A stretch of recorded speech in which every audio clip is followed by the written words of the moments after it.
Smart, smart, do. We are the children, the children of God. Come, come, come. We change our world. We have what it takes to do it smart and make it smart. Welcome to our Smart Do. Class 7. Hello. I want to take you through a topic on water pollution or making water impure or contaminating water.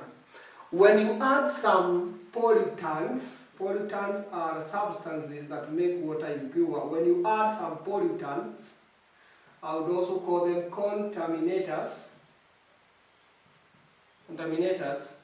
into the water, we say that the water has been polluted. And there are several ways in which water is being polluted. Remember that we don't have enough fresh water as it is with polluted water. There is only 2% of fresh water in the whole world, and therefore we ought to take care of whatever we have.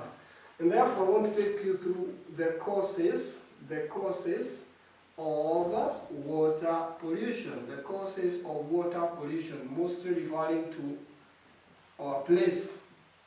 What pollutes our water? One is what we call human and animal waste. Human and animal waste.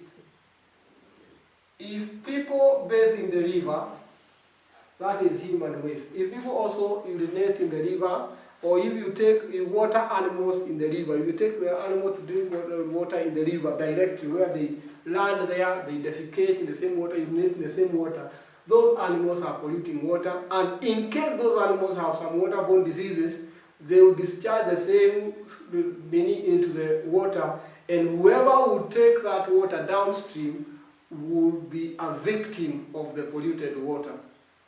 Therefore, human and animal waste is one cause. Number two is what we call floods.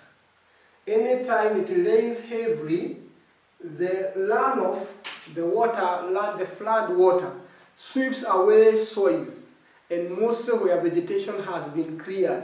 And in those areas, it may correct other waste that was exposed on the surface.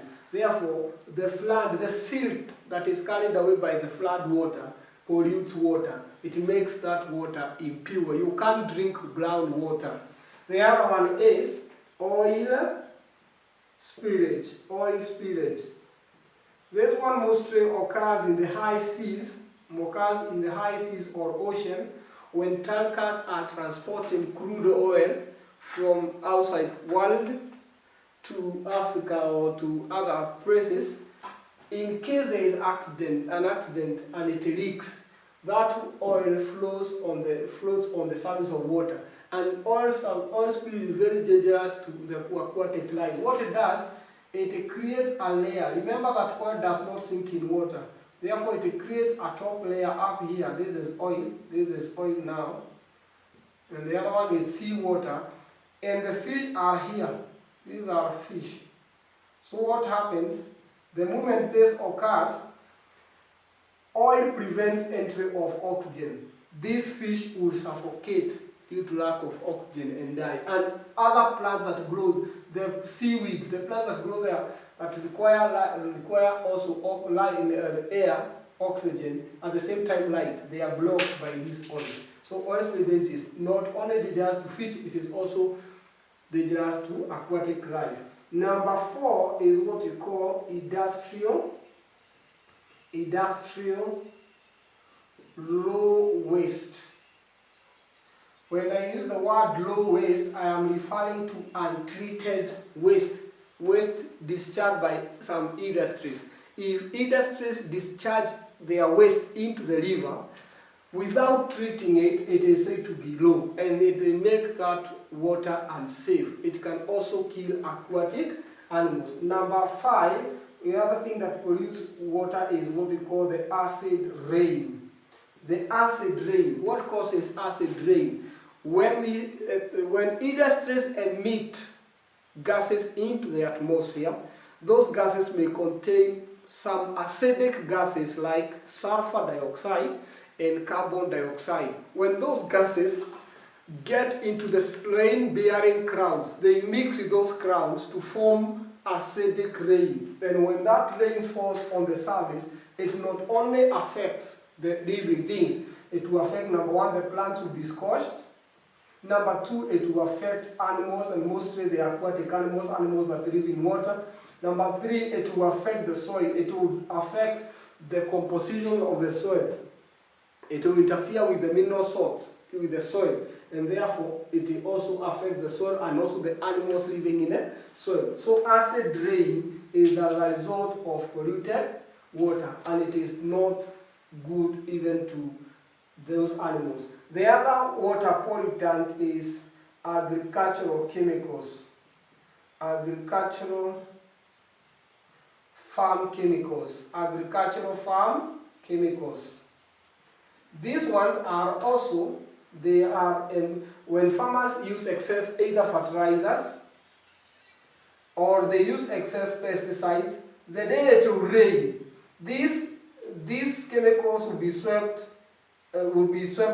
downstream. And the moment they are swept downstream, like the pesticides, they will kill the living things in the soil, in the water.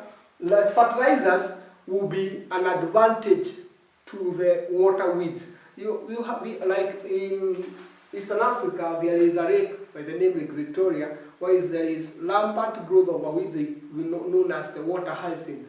That water hyacinth is increasing as a result of fertilizers from the nearby places. Remember that those are nutrients to the plants. So algae and other water weeds will grow, and in case you are pumping water from such places, they will block the pipes. You have what we call the water conservation measures. Water conservation measures. Water conservation measures.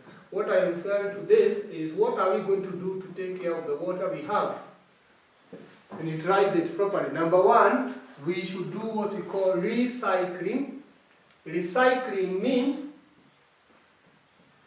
treat the already dirty water and make it useful again. For example, if water had chemicals, you clean those chemicals and use that water. You have recycled.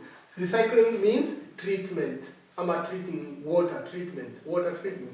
Number three, you can do what we call reusing. Reusing, as the word suggests, is use water for more than one purpose. You washed vegetables using water, the same water you use to irrigate the farm. We also have construction of dams or reserve, restore water in a reserve. You can also use what we call using water sparingly, using water without like drip irrigation. You can also do what we call closed landing taps.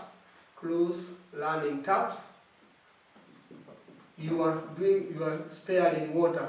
And the last one is harvesting rainwater. Harvesting rainwater. You harvest rainwater, either using the gutters or in the dam. You can also do the mulching or the shading, mulching or shading. Otherwise, thank you for listening.